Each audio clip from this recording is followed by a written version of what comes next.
नारायण नारायण दर्शकों, आज मैं फिर टिया बंसल आपके सामने शास्त्रों के समुद्र से एक और मोती जैसा दिन लेकर प्रस्तुत हुई हूँ। ये जो दिनों पर मैं वीडियोस बनाती हूँ, ये दिन दूसरे दिनों से कैसे अलग है।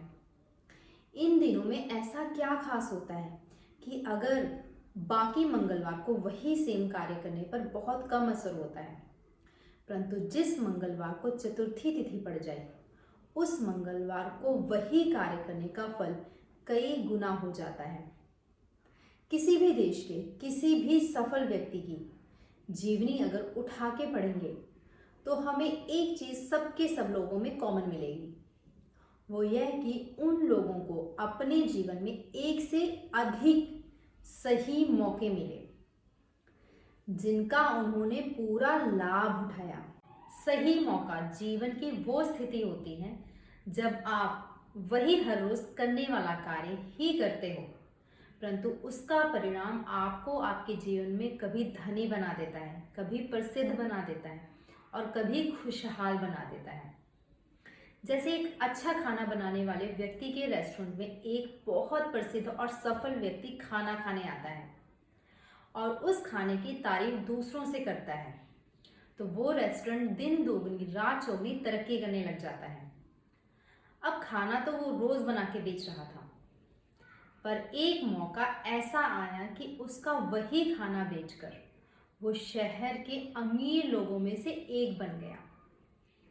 ठीक ऐसे ही मुहूर्त और दिन मैं शास्त्रों से निकालकर वीडियोस के माध्यम से आपके सामने लेकर आती हूँ। आज जिस दिन की हम बात करेंगे वो है 22 जनवरी दिन बुधवार, क्योंकि इस बुधवार को पड़ रही है अष्टमी तिथि। अष्टमी तिथि और साथ में राहु देव जी का नक्षत्र एक ऐसा संयोग बना रहा है जो आपकी एक दो दिन की नहीं, एक दो महीनों की नहीं, बल्कि सालों सालों से चली आ रही प्रॉब्लम्स को खत्म कर देगा।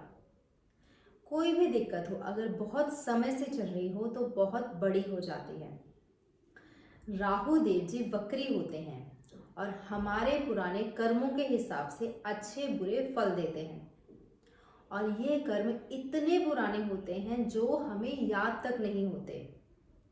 तो चूंकि इस दिन राहु देव जी का नक्षत्र है और बुध देव जी का दिन और ऊपर से अष्टमी तिथि, तो इस दिन हम जो भी शुभ कार्य करेंगे उसका फल हमें जीवन की ऊंचाइयों पर पहुंचा सकता है। आपकी कोई भी राशि हो, कोई भी लगन हो, आपका जन्म किसी भी नक्षत्र में हुआ हो, हर व्यक्ति इस दिन का भरपूर लाभ उठा सकता है।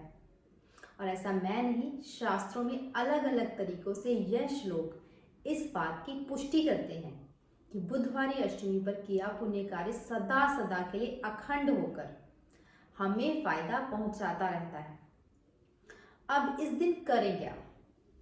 ऐसा कौन सा कार्य करने से हमें बिना अपनी कुंडली उठाए या दिखाए कुछ ऐसे कार्यों के बारे में पता चल जाए जो हमारे और हमारे परिवार के सर्व दुखों का, समस्याओं का हल कर दें? तो 22 जनवरी दिन बुधवार को हम दो कार्य ऐसे करेंगे जो हर व्यक्ति को आशातीत लाभ प्रदान करेंगे। पहला यह कि इस दिन आप सुबह मंदिर जाएं। मंदिर जाने का ऑप्शन नहीं है तो आसपास किसी पीपल के पेड़ के नीचे खड़े होकर रुद्रा अष्टकम का पाठ 2 बार करें। मात्र 3 से 4 मिनट ही लगेंगे।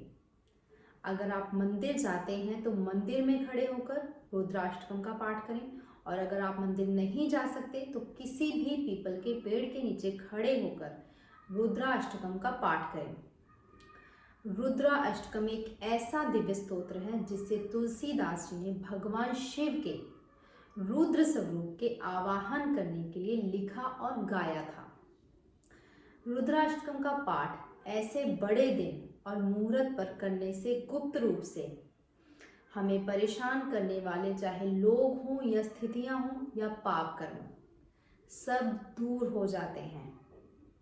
तो यह बुधवारी अष्टमी पर किया जाने वाला पहला कार्य होगा। और दूसरा शुभ कार्य आप यह करें कि इस दिन भीगी हुई साबुत मूंग की दाल को गाय को खिलाएं। साबुत मूंग की मात्रा आप अपनी मर्जी अनुसार ले सकते हैं, जैसे 1 पाव, आधा किलो, 1 किलो, जितनी आप करना चाहें उतनी मूंग की दाल को मंगलवार की रात को भिगो कर रख दें।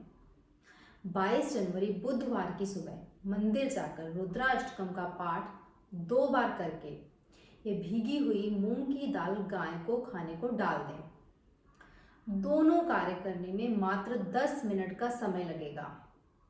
हाँ, घर से मंदिर और गाय कितनी दूर है, यह इस उपाय पर लगने वाला सबका समय अलग अलग होगा।